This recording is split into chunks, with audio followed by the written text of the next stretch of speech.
Certainly a privilege to be with you this evening. I suppose that words would fail to express the gratitude that I have for the invitation to be here. It's been a wonderful experience so far, I can say, truthfully. What an encouraging day it has been. What an encouraging thing to be able to lift our voices in song as we have, and to be so ably led, and to hear about the wonderful opportunities that can help in the spread of the kingdom, and just to be with one another. I have known some of you for years and years. I haven't necessarily seen you recently, and so it's good to renew old acquaintances, and I feel like also that I have met new friends. I know that I have, and hopefully lifelong friends at that. And so, though we may be separated by a lot of miles, according to where we live, and though we came 11 and a half hours to get here, it is home. It is home to be here with the brethren. And I'm so appreciative of this opportunity to speak tonight. Let brotherly love continue. Hebrews 13:1. As you know, brotherly love in that verse and others is from the Greek word Philadelphia. And up north of here is a state that has a city by that name. And all they've done is taken the actual Greek word and made that the name of the city. They call it the city of brotherly love. That's its motto, but really that's simply a literal definition of the word itself. Brotherly love. And the Hebrews writer says, you need to let that continue. I looked up the word continue, the Greek word minnow.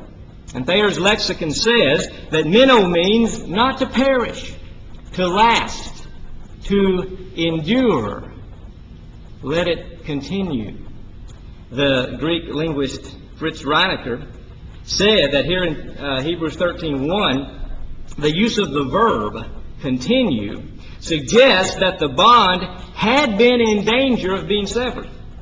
In other words, this continuation to brotherly love was not something that was just to be taken for granted as being an automatic thing. We're all breathing in this room, aren't we? Nobody's snoring yet, but we are all breathing. Can you remember the breath that you took 3 breaths back? Or did you have to think about that? Thanks be that God has so designed our bodies and our respiratory system in particular, so that it's really on automatic pilot. I don't have to think. I don't have to make a conscious effort every time I draw a breath. How would we ever get anything done if all of our time had to be spent in either breathing or reminding ourselves to breathe? So God has taken care of that. That's an automatic thing, as long as things are going normally with a healthy body. What I'm suggesting to you tonight is that brotherly love, and by the way, the Lord's church is not a city of brotherly love, but it is a kingdom of brotherly love. And if brotherly love is going to continue, that means there's going to have to be an act of will, among other things, to get that done. It's not just going to happen automatically. It's not as easy as just breathing in and out without thinking about it. And, some of the brethren, I'm sure that you've met them, are not necessarily all that easy to love all of the time. And maybe that could be said about each one of us. God gave His own Son to die for us while we were yet sinners, Romans 5:8, while we were not that lovable. Sometimes the brethren may make it a great challenge to let brotherly love continue, and yet the command still stands without exception. Let brotherly love continue when we face personal challenges. Now that is the particular topic that we've been assigned tonight. When Brother Samuel first gave me that topic, I was not overwhelmed with it. I was not thrilled with excitement. I found it a little bit unusual of a subject. I had to wrestle with, it actually became my personal challenge, I guess. What am I going to say about that? How am I going to develop that lengthy title into something worthwhile to say tonight? And so though I was not thrilled to get it at the beginning, now that he's forced me to dig into it, and as I've had time to think about it and try to pull some thoughts together, I'm glad that he gave it to me. And I hope, Lord willing, to be able to say something this evening that might be helpful to each one here in some way. Maybe you'll learn something new. Maybe you'll gain a new perspective on a passage that you hadn't had before. Or maybe you'll simply be reminded of things that you already knew. But even that is good on occasion, isn't it? Let brotherly love continue when we face personal challenges. Now, in a sense, every challenge that I face is a personal challenge because I am a person. But we all recognize that there are challenges that are on a broader scale, aren't there? You may have a particular challenge that faces an entire nation. You may have a particular challenge that faces a state or a community, a city. Or you may have a particular challenge that affects an entire congregation of God's people. Those are not the kinds of challenges that I'm talking about tonight. That's not what I mean when I say a personal challenge. When I talk about a personal challenge this evening in the context of this lesson, what I mean is something that is more particular to you as an individual. I'm talking about a challenge that perhaps faces you that doesn't face me, or vice versa. In Galatians 6:5, Paul said that each man was to bear his own load. That's the kind of challenge that I'm talking about. Now, a few verses earlier, in verse number 2, Paul had made the point that we are all to bear one another's burdens. Well, to an extent, we can do that. We ought to be able and willing to help each other. But you can't just take my burden away completely. It would be nice if you could. Eddie has got very broad shoulders. And if I could just say, Eddie, well, I don't want you just to help me with my burden, but your shoulders are broad enough, just take the whole thing for me, will you? And that would make it so much easier on me. Maybe harder on him. But where's the fairness in that? And if somebody else could live my life for me, live as a Christian for me, how in the world am I going to grow? If I don't have to deal with a burden, if I never have to pick up a challenge, if I never have to face the devil, then how do I make improvement? And so, though we help each other to the extent that we can, yet we realize that each one of us has to deal with his own burdens. And they are of such a nature, and they attach to us in such a way you just can't get out from under it. You just got to carry it. If it's a difficulty, you've just got to face it. Not alone, but you do have to be in the mix. I want us to consider this evening a handful of areas in which we can face personal challenges. Keeping in mind, then, the point of the lesson, that even in the midst of all of them, brotherly love is obligated to continue, to keep on going. First of all, these all start with the letter F. I think there is a personal challenge of family. You think a family can challenge you? Your family? That can be one of the most difficult challenges, I suppose, that a person can face. Whether you're talking about your immediate family, or whether you're talking about dealing with your extended family, problems, difficulties can come up that can stress you and stretch you, perhaps to the limit. I tried to come up with some examples from Scripture that we could draw on to illustrate this point. And I thought about Abraham. Back in Genesis chapter 13, verses 8 and 9. He's actually still known as Abram at this time. And you remember the story? Abram, this wealthy man, so blessed by God, and he's got a lot of animals in his herds. But he also has a nephew by the name of Lot that he loves very much. God has blessed Lot as well. And they've both got so much in the way of their livestock, and they're in such close proximity to each other, that it was creating problems. And the people who were taking care of Abram's animals were having difficulty dealing with the people who were taking care of Lot's animals, because there just wasn't enough room when they're all squished together like that. Now, Abram, I suppose, could have let his attitude toward Lot sour. He could have begun to look on Lot with disfavor instead of favor. He could have begun to look upon him as a problem. He could have said to Lot, "Nephew, I've brought you this far. I've treated you so well. You're probably where you are because of me. But you're infringing in my territory now. You just need to put some space between us. You need to move on. You're creating mischief. You're upsetting my herdsmen." There was a family relationship that could have had some tension in it that led to worse things. And I found it interesting that in verse number 8, Abram said, "Let there be no strife between you and me, and between your herdsmen and my herdsmen, for we are kinsmen." Now think about that. That was his perspective on the matter. There ought not to be any strife. Why? Because we're kinsmen. And to Abram it was just a given. If you're kinsmen, why in the world would kinsmen fight? We ought not to do that. And so Abram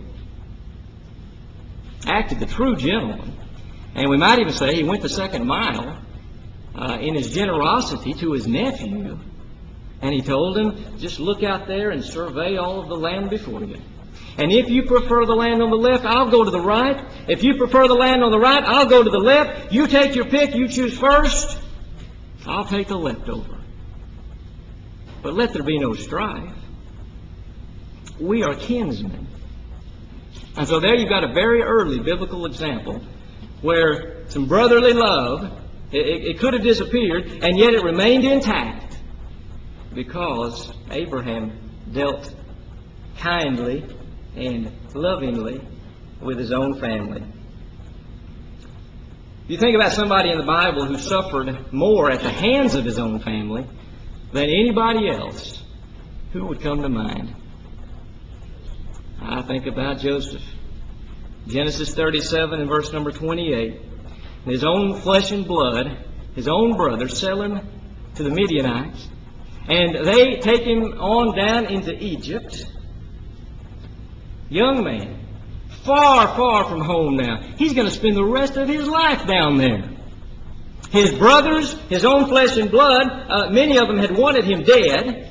And now his father, his brothers aren't going to come try to rescue him. His father, who would have done anything to know that he was alive and to go and free him, thinks he's dead. And now Joseph is carried off. He's a slave for a while. He's falsely accused. He has to do prison time. Languishes there in prison, far, far from home. What do you suppose Joseph's attitude could have been to his own family? I can imagine somebody in that circumstance. I don't know what I would have been thinking. But I can imagine somebody, as he was a slave there, you know, Joseph could have used every spare minute when he wasn't being a slave to plot revenge. Rage and anger could have been seething from every pore as he thought about how mistreated he had been. And he had been. No question about it. Dealt a very, what we would perceive as an unjust blow. He could have, as he sat there in his cell year after year, planned his revenge. Someday, somehow, some way, I'm going to get out of here and make my brothers pay. And yet, you know, there's no hint anywhere in all of those chapters that talk about Joseph that he ever entertained anything close to that kind of an attitude, is there? But you know, by the time you get to chapter 45 and verse 15, after the process by which his brothers had to go to meet him in Egypt unknowingly because of the famine, they were going to die if they didn't go to Egypt to get grain, and lo and behold, Joseph's in charge of the grain, but they don't even recognize him. And different trips are made, and finally, Joseph, in his own time, reveals himself to his brothers, who must have been shocked beyond belief. And he didn't reveal himself in rage. He didn't reveal himself with a vindictive disposition. But that verse says he kissed all of his brothers, and he wept on them. Now that's brotherly love, even from a person who we might think, well, if anybody had a reason not to have it, it was Joseph. And yet he had it. And he left an example there. And it must be written for us for a reason. You know, family challenges can take different forms. Maybe it's tension within a marriage. Maybe it's the challenge that parents face as they see one of their children beginning to go down a wrong path. But through it all, I've got to be willing to hold on to God, to hold on to the church, and to hold on to the brethren, and maintain the right attitude toward them. Remember that passage in 1 Peter chapter 3, verses 1 and 2? Peter's dealing with the situation where you've got a wife who is a Christian, and she's married to a husband who is an unbeliever. Now, you talk about a personally challenging situation, that's it. How do you serve God faithfully, and yet you're involved in a marriage with somebody who perhaps could care less? And Peter went on and made the point, you wives in such a situation, in such a challenging circumstance, what you need to do is be submissive to your husband. What you need to do is be the godly wife. What you need to realize is that it's not that he needs to necessarily hear a verbal sermon every night, but it may be the case that he may be won even without a word. Well, how, Peter? When he sees your respectful and pure conduct. When he sees you living the Christian life. And that includes, a part of it would be, then, the way you deal with your own brothers and sisters in Christ. And the unbeliever can see that. And that, among other things, can make an impression upon him so indelible, so strong, that he finally decides, I want that too. Secondly, there is the personal challenge of finances.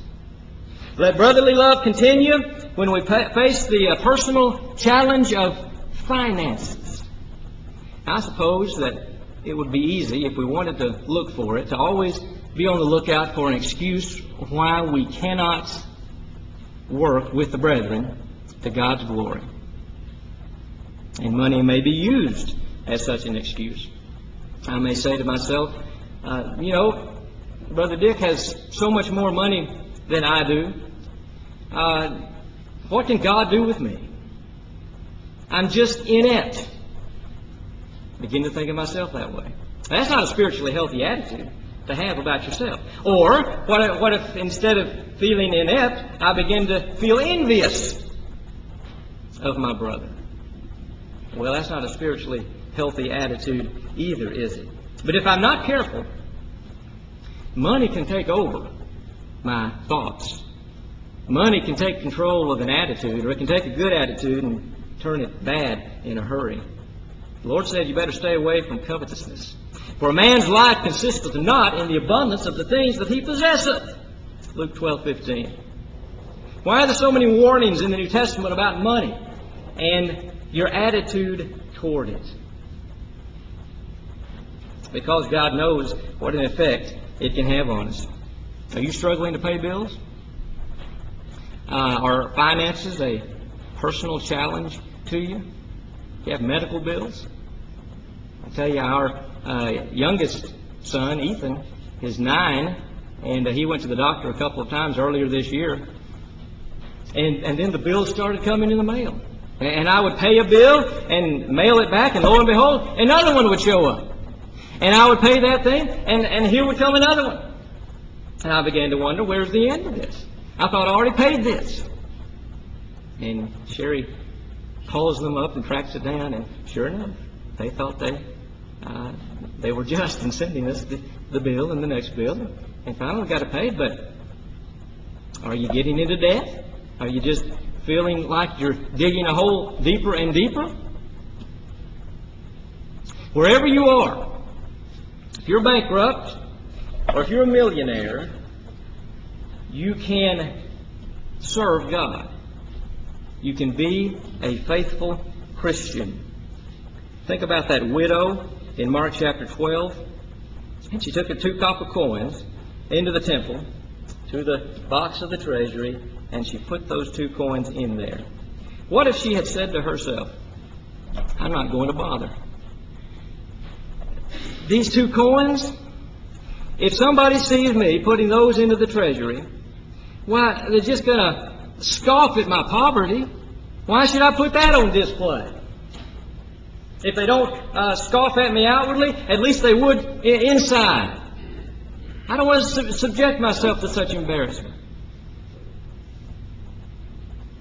Or she could have thought to herself, why do I need to go and bother just with these 2 small coins? Because they don't amount to a hill of beans next to what so-and-so is going to put in. And since they have so much, and since I have so little, why can I not just let them carry the load? So, you know, she did not begin to compare herself to the others. What she did was to do something. She did something. She did what she could. And little did she know that other eyes were watching. I suppose she had no clue that someone was watching and who that someone was.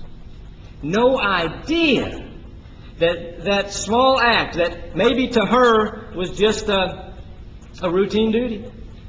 Maybe something that she just almost automatically did. No idea that that act was going to be proclaimed to the 4 corners of the earth, century after century, all the way till the time the Lord comes back. And one day, Lord willing, we'll get to find out what her name is. Because we don't know that. But we know what she did, don't we? Now think about the Macedonian saints in 2 Corinthians chapter 8. Christians who were in down deep poverty, and yet they had an opportunity to give financially for the relief of Jewish Christians over in Judea. Now the text says that they gave even beyond their means because they first gave themselves to the Lord. That was the key to their generosity, wasn't it? But they were in down deep poverty. And here they reach inside and they come up and they give even beyond expectation, even beyond what anybody had a right to demand. And I suppose it's very likely, from the way the text reads, that the Macedonian Christians may even have been poorer than the Judean Christians that they were trying to help. Now, what if they had said to Paul, Paul, you've got such nerve. How can you think about asking us in our poverty to give to the Judean Christians when we have so little? And Paul, don't you realize they may even have more than we have? Let's think about the direction this contribution is going. Maybe the Jerusalem saints could take up one for us. Maybe if you still think you need something, check with us next year. And yet, you get the idea. They were insistent. They were eager to participate in this effort. Because it was not a matter of counting pennies. That wasn't the point. It wasn't trying to figure out, well, are the Macedonians a little poorer Or are the Judean saints a little poorer? That didn't matter. What mattered was, here was an opportunity where Gentile Christians, now welcomed into the fold of God for the first time, now they've got an opportunity to have Christian fellowship with Jewish brethren, many or most of whom I assume they would never meet. You know, they didn't have the Preacher's Files website. They didn't have the internet where they could log on and everybody get to know one another, if not face to face, at least at a distance, and communicate back and forth like that. You ever thought of that? That here they are, giving from deep poverty to send a gift over here to other Christians dozens and dozens of miles away. And the point was fellowship. Gentile Christians having fellowship with Jewish Christians. And that meant more to them than being in poverty and going a little bit deeper into it, didn't it? I suppose they were challenged financially. But can you think of a greater instance of brotherly love on display in the New Testament church than that? Acts chapter 3, Peter had opportunity to heal a lame beggar. What do you think a lame beggar would want? Probably either food or money to buy some food, right? And you remember what Peter told him? I've got no gold or silver. I can't give you that kind of thing. Peter was no millionaire, was he? Perhaps he was financially challenged. And yet he said, I'll give you what I've got. In the name of Jesus Christ of Nazareth, rise up and walk. And he got up and he walked. And what Peter had to offer, rather than gold and silver, was in fact more precious and more valuable than all the money that Bill Gates has. And you and I think, need to remember that as well. I can't offer anybody a miracle, can you? I can't heal a lame man like that. And I can't give a lame man $1 million. But what I can offer him is something that you cannot measure in dollars or rupees. Brother Asudas, can't be measured that way. Well, there's a challenge. Thirdly, is what I'm going to refer to as the challenge of the familiar. Let brotherly love continue when we face the challenge of the familiar. You remember how you felt when you first came up out of the waters of baptism? I remember a May night back in 1983, and we went over to the Cookeville, the Northeast Church building in Cookeville, Tennessee, and I was baptized into Christ. And on that drive home that night, how grand it felt to know beyond any shadow of a doubt all my sins were washed away. I had now been put into Christ's body. I was heaven bound. Things were great. There is no feeling like that feeling, is there? There's no feeling like the feeling of forgiveness and being certain that it's yours. And especially knowing the burden that you felt before you got it. Let you appreciate it all the more. But you know, every day cannot be a holiday. And you cannot live every minute way up there on cloud 9. Our oldest daughter, Lacey, is 13. And I think she's maybe beginning to get a little bit better about this than she used to be. But used to, it seemed to Sherry and me that she just lived for the next party. And when that party took place, immediately the focus of life was on, when's the next one? Party, a holiday, Halloween, Valentine's, Christmas, whatever. Or the next birthday party, some big event. And that was the focus. I don't know how many times we tried to tell her, you know, every day can't be a party. It just can't be. And what if it were? What if every day were a holiday? Wouldn't the party quit being as fun? What if diamonds were to suddenly become as plentiful as gravel in the parking lot? How much would a diamond be worth, do you think? Be worth a piece of gravel. Because a good part of the value of a diamond inheres in its scarcity. That's why it's so valuable, because so few people have one. Or one this size is hard to get. There's value that's attached to that. So we live the Christian life. There are going to be the peaks. And I hope that for all of us, the peaks are plentiful. But peaks are going to give way, eventually, to some valleys, aren't they? And the excitement of being up on cloud 9 is going to give way to the routine of daily existence. Ecclesiastes chapter 1, verses 8 and 9, Solomon said, "All things are full of weariness. A man cannot utter it. The eye is not satisfied with seeing, nor the ear filled with hearing. What has been is what will be, and what has been done is what will be done, and there is nothing new under the sun." All things are weariness. Now, I don't want to have an attitude, an outlook that's quite that gloomy, do you? I suspect that perhaps some of what's affecting Solomon here is the sin that he got himself into.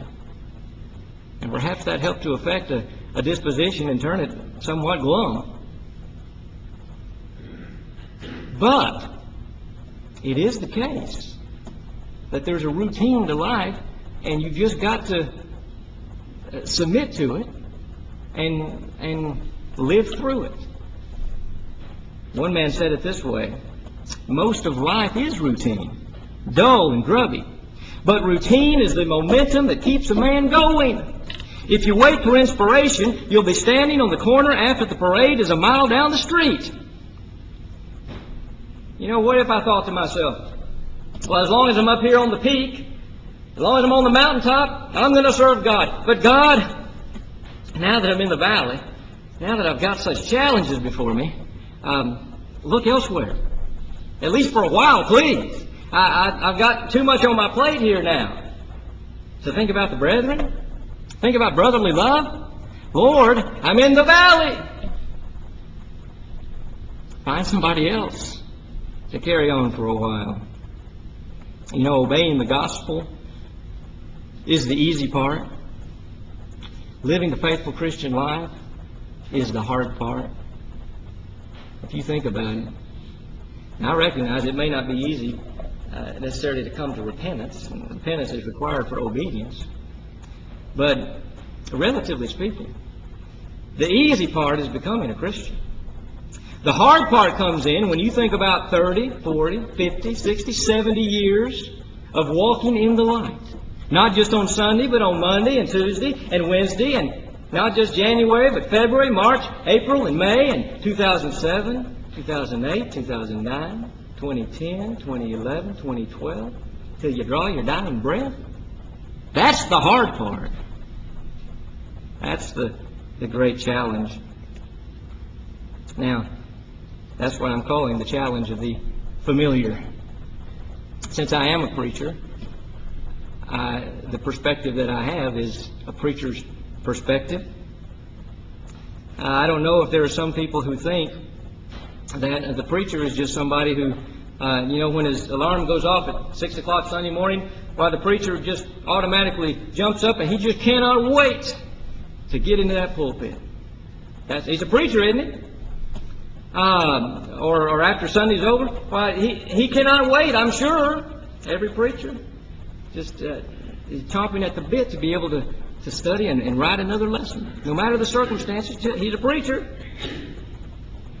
Maybe some people don't consider. The preachers have to deal with the valleys as well.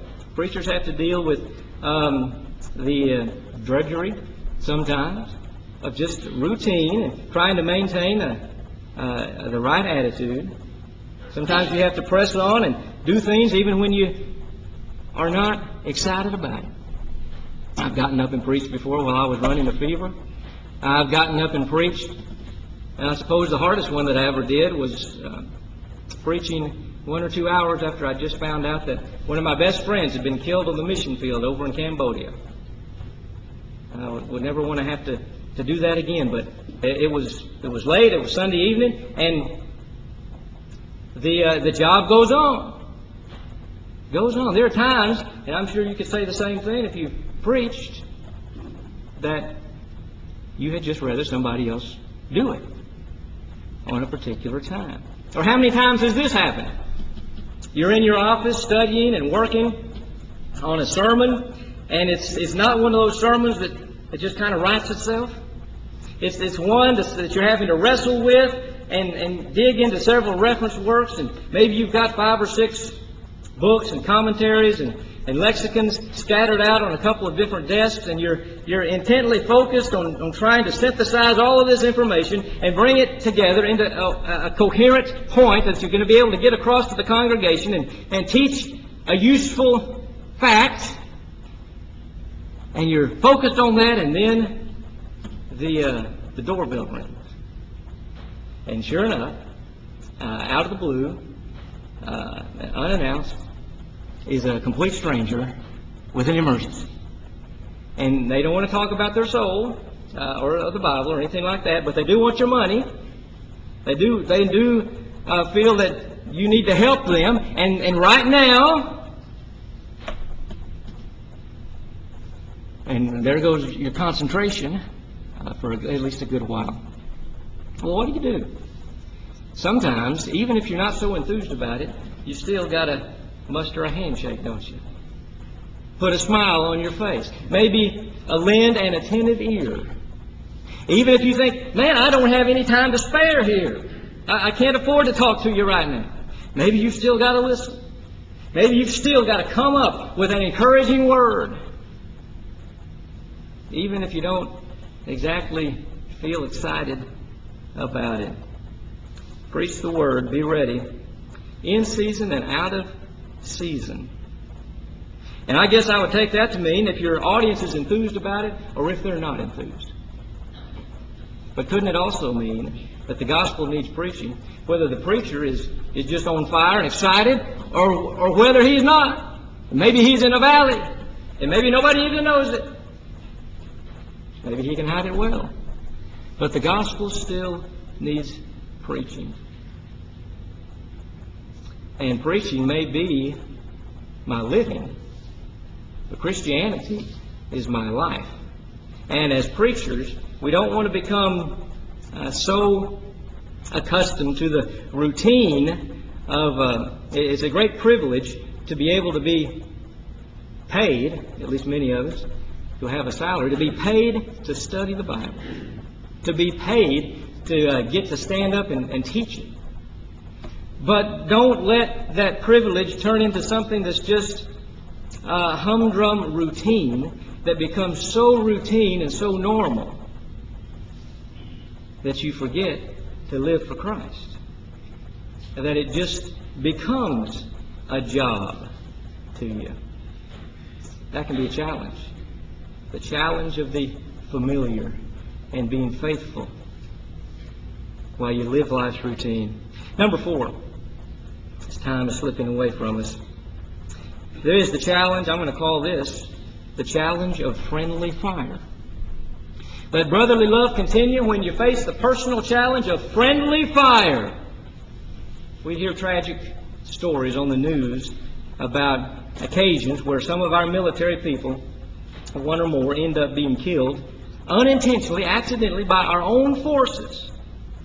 And if you watch the news, you know that the most high-profile occurrence of that in recent times, I guess, has been Pat Tillman, NFL player, who I would say, to his credit, left his career in the National Football League and went into the military so that he could go fight for his country, and he did. And he went over there in the war zone, and he got killed. And sure enough, as it turns out, he was killed by friendly fire. It never would have been planned that way. And I'm sure if the people who did it just had 1 second, they could call back that bullet. call back that bomb, they would do it. It was never intentional. You know, sometimes people who otherwise would be civilized and may even have been friends can end up shooting at each other. You see in movies, perhaps somebody will challenge someone else to a duel. Maybe because of a comment that was made. And one man says something, and another man thinks, "Why, you've insulted my integrity. You've besmirched my honor." Or you said that you've insulted the honor of my wife. Now I challenge you to a duel. I'm going to call you out to the field of honor. I feel duty bound to kill you to preserve my own honor. Well, I thought you were friends just a minute ago. Well, that was before he made that remark. Now I've got to kill him. Challenge him to a duel. You know what Mark Twain said about duels? He said, "I thoroughly disapprove of duels. If a man should challenge me, I would take him kindly and forgivingly by the hand and lead him to a quiet place and kill him." We may say Mark Twainian philosophy leaves a bit to be desired there, but there is such a thing as friendly fire. I know that the Lord said in John 16:2 that the time was coming when people would kill the disciples of Christ. They would kill God's true servants, and they would think that they were doing a service to God when they did it. People who thought they were on God's side, they fancied themselves to be God's people, would be killing God's people. If you haven't felt friendly fire, I suggest you have not been preaching very long, or you've never said anything controversial. I remember back in about 1992, and I was wet behind the ears, fresh out of Freed Hardeman, and we were in our first full-time local work, a little town in southeast Oklahoma, and we hadn't been there too long before it turned out that there were going to be problems. And there were some people there who evidently thought that what they needed was not so much a gospel preacher as a PR man, and somebody who was not going to make things difficult for our relationship with the denomination. And so things started not to go very well. And I remember one day in the kitchen there in the preacher's house there in Oklahoma, and I was on the phone with one of my own members, the brother of one of my elders. And he actually told me that he thought the devil had sent me to that place to stir up trouble there. I had never had anybody say that to me before. And of all people, one of my own members. Why, the devil sent you there. I thought I was doing my best to be God's servant and God's preacher. He thought I was in league with the devil. Talk about a different perspective. But when the bullets start flying your way from your own people, you can't just take the Bible and throw it in the dust and say, "I quit." It's not worth consigning your soul to hell just because you've been mistreated. There's too many passages to talk about our proper response to that. But think of Matthew 5 and rejoice.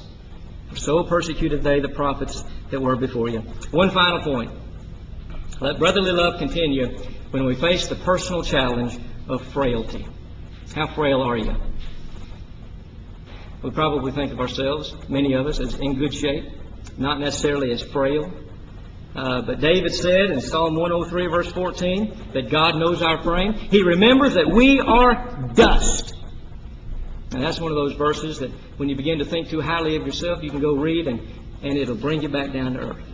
God knows that we are dust. And as we age and we begin to feel the effects of perhaps old age, the effects of disease sometimes, growing more feeble, well, how, Lord, am I supposed to serve you? And how am I supposed to be able to concentrate on loving the brethren when I've got this disease to deal with? We've got one of our members back at our home congregation named Terry. He's in his early 50s. He fell away from the Lord for 30 years. And then there were a string of events that formed the perfect storm that drove him back to the fold. He lost a very high-paying job. His mother died, and he was diagnosed with multiple myeloma, which is a form of incurable cancer. And that drove him to the Lord. And it's in remission right now, but he knows that sooner or later it's probably going to come back and claim him. And in perhaps the most ironic statement that you would ever hear, Terry will tell you that cancer is the best thing that ever happened to him. Because it reminds him of his frailty. It makes him depend on God. And he also sees it as an evangelistic tool. It's a way to get his foot in the door to talk to people who have similar circumstances. And he loves to do that. He loves to be a Christian. His enthusiasm is contagious. But there's somebody who could have thought, woe is me.